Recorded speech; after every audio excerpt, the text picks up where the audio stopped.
Dan gold kembali lagi tertahan di 18.15, area psikologis yang cenderung menjadi tembok yang cukup tebal untuk kali ini. Karena dalam satu pekan terakhir kita melihat area tertinggi hanya sempat menyentuh 18.17. Itu pun hanya terjadi satu kali di periode tanggal 8 Juli yang lalu. So, kali ini kalau kita lihat pergerakannya dalam satu minggu terakhir setidaknya 18.00 sampai kurang lebih 18.15. Kalau seperti ini, apakah kira-kira potensi kenaikan sudah memang relatif tertahan atau memang ini saatnya dia akan kembali mengalami turunan?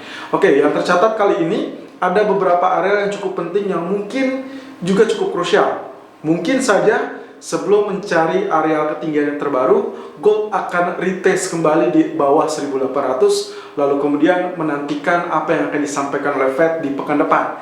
Tapi ingat juga Euro Summit akan memiliki hal yang cukup baik untuk gold. Andai saja disetujui, lagi-lagi ini akan menjadi support yang cukup baik untuk gold mengalami rally kembali. Tapi kalau misalkan ternyata ini kembali tertunda dikarenakan ada perselisihan ataupun perdebatan di antara anggota Uni Eropa, maka kemungkinan potensinya gold akan terkoreksi. Nah, baru saja muncul dari IMF yang mengingatkan bahwa hati-hati karena ekonomi belum sepenuhnya pulih dan kita masih dalam hutan belantara. Istilah yang digunakan oleh IMF untuk menggambarkan bahwa betapa rumitnya, betapa kompleksnya dan berapa suramnya keadaan ekonomi untuk saat ini. So, apa yang terjadi dengan beberapa data yang dirilis yang cukup baik dari beberapa kawasan, justru itu menggambarkan dari strategi central bank yang cukup berhasil untuk meredam sedikit demi sedikit dari kepanikan market. Dan tentunya kalau seperti ini, saya rasa kita akan melihat potensi pergerakan gold akan relatif lebih besar lagi di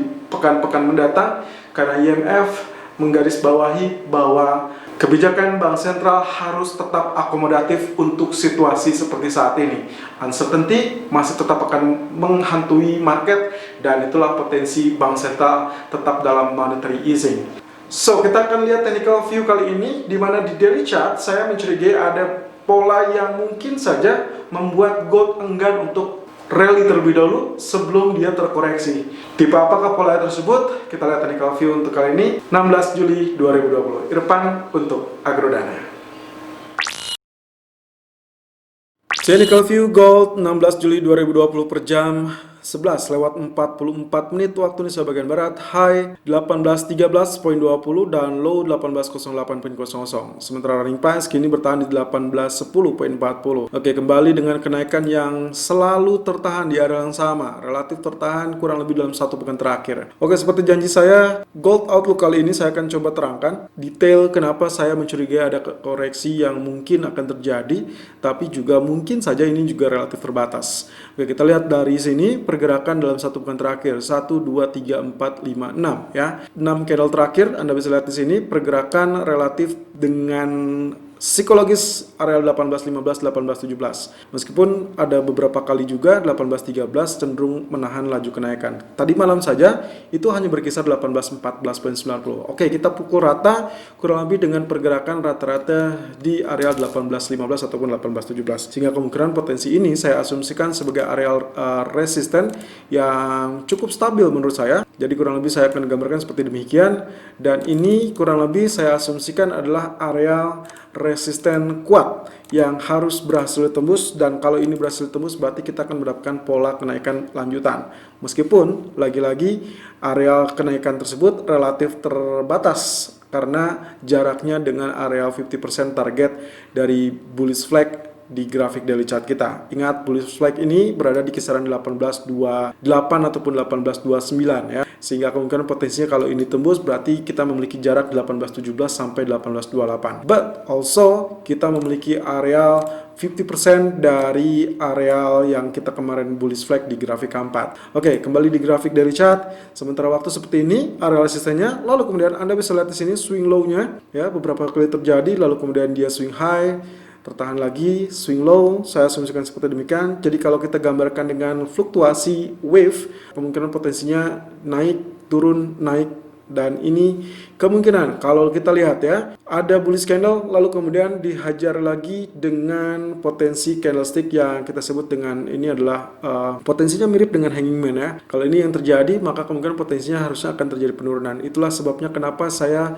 mencurigai ada kemungkinan potensi koreksi. Kita lihat dari data fundamentalnya saja nanti sore atau nanti malam, kurang lebih kita dihadapkan dengan ECB yang kemungkinan unchanged, juga monetary policy-nya kemungkinan tidak akan berubah terlampau banyak, dan kemungkinan QE yang akan dijelaskan itu adalah support yang cukup baik untuk gold. Lalu retail sell AS di pertengahan malam kurang lebih 19.30 juga menunjukkan kategori data yang relatif kurang bagus ya. Jadi kemungkinan skenario untuk kali ini sedikit berbeda dengan apa yang terjadi sebelumnya, di mana kita mengharapkan ada tekanan sebelum data, tapi kali ini justru dia akan terjadi euforianya adalah menguji area resisten, lalu kemudian nanti pas begitu data dia justru turun.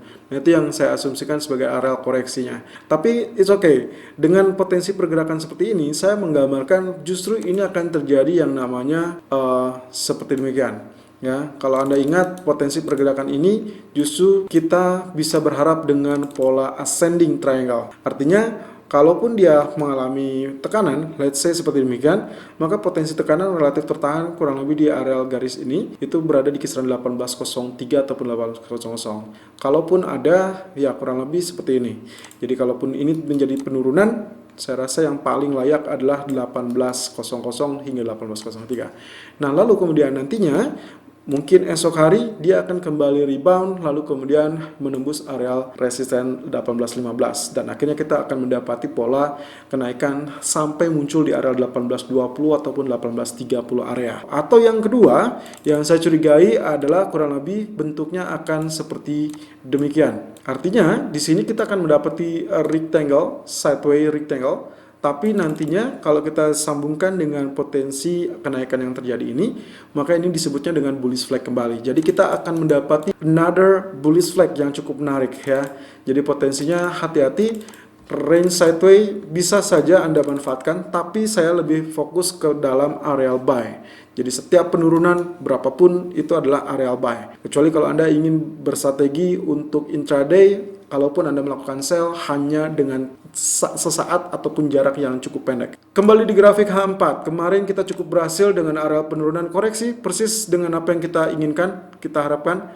Ya, kemarin penurunan kurang lebih sampai 18.02.20 lalu kemudian rebound dan kenaikan menyentuh area 18.13.10. Meskipun dengan catatan ya, pola ini sebetulnya Anda bisa lihat di sini, dia sempat mengalami penurunan sampai 18.05.70. Jadi dip awal 18.05.70 lalu kemudian di rebound naik sampai 18.14.90. Dan di term kedua justru dia tertekan 18.02.20 lalu kemudian dia rebound.